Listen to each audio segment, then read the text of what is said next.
avez-vous appris sa mort hier soir? C'est ma collègue qui me l'a dit. Je l'ai appris d'abord parce que j'ai quelqu'un de ma famille qui m'a envoyé un message que j'ai pas compris à base de God Save the Queen. Mon père regardait les infos et il m'a dit elle est morte. Et moi j'ai cru que c'était genre une faux quoi, donc j'ai vérifié, elle était bien morte quoi. Moi c'était à la télé et aussi sur les réseaux sociaux il y a beaucoup de gens qui publient.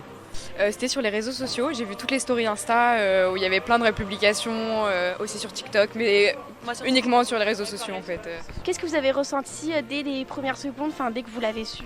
Déjà j'étais pas du tout prête à ça. Je suis en train justement de me demander si c'est peut-être pas un des plus gros événements d'envergure mondiale qu'on est en train de vivre en fait, qu'on va peut-être vivre même pour ce siècle. En vrai, ça me fait pas trop grand chose, mais bon c'est quand même un symbole qui s'en va. J'apprends par les médias que c'était une très grande dame.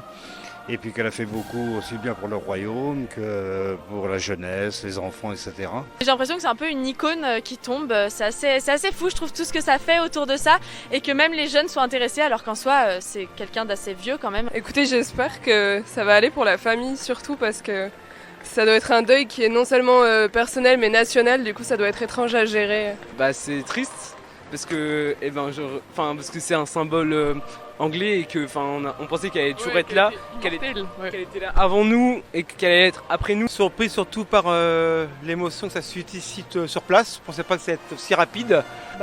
J'étais juste choquée et après ça allait, j'étais pas hyper triste parce que ça concerne pas mon pays. Ouais, mais pareil. C'est quand même une personne importante. Ouais, c'est une personne emblématique. S'il y a une chose que vous devez retenir de la reine d'Angleterre, ce serait quoi?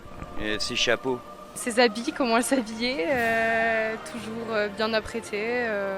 Son côté inattendu, notamment dans sa façon de s'habiller. Pour moi ça reste une grande dame avec des grandes robes pleines de couleurs et un grand chapeau. J'aimais bien ses tenues parce que c'était assez marquant.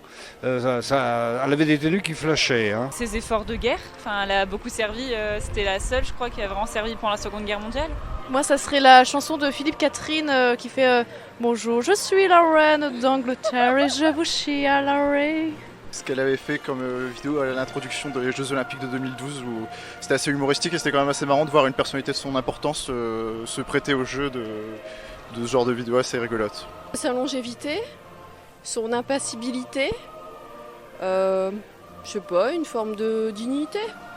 La tête haute, en toutes circonstances.